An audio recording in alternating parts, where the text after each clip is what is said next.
I noticed that when a lot of people talk about successful people, they all characterize them as A-type personalities. Usually, these people are quite brash. They're quite firm in their decision making. To an extent, they can be overconfident. They can be arrogant. But I was thinking, like, all of your qualities that you've got, even some of the negative ones, the qualities that you've got that helps you get to the top, typically they're going to actually be your demise in the end. The reason I bring this up is just looking at this whole Diddy situation. I used to be a big fan of this guy, like all of the music. Obviously, I was a big fan of Biggie. You're seeing Diddy in all of the music videos. Because even I remember when him and Suge Knight were beefing back then, Suge Knight was making fun of him because he's a CEO dancing in the videos. He's talking on all of the tracks. He's taking a lot of the spotlight. You could clearly see that Diddy had a huge ego. He wanted the spotlight at all points. And you've seen that throughout his 30-year career pretty much.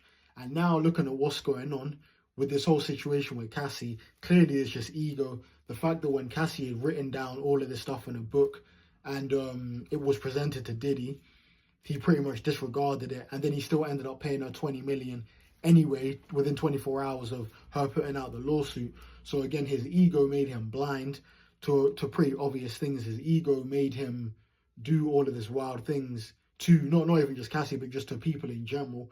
And now it's just come back to haunt him. So the moral of the story is that to be successful, you're going to need certain traits.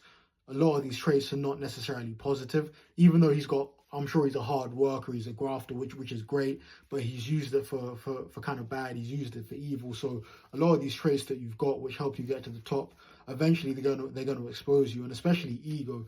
Once you've got ego, once you've got that arrogance, it blindsides you completely. You're not going to listen to anyone who's talking to you, so they can tell you, yo, listen, you're going to crash, you're not doing the right thing. But out of ego, you're going to start whiling. And look, the way things are going, I don't know what's going to happen in court, but he's been in jail for a while already. Realistically, he's going to get caught with something. Even if he doesn't get a big 20-year sentence or a life sentence or anything like that, he will probably still get some years, and that's his own fault due to the ego, man. So if you do have these traits that are leading you to success, once you get successful, you need to pinpoint, okay, what are the negative traits that I've got? I'm going to need to minimize them. I'm going to need to be very humble, stay on my square, understand that all of this stuff around me can get taken at any instance.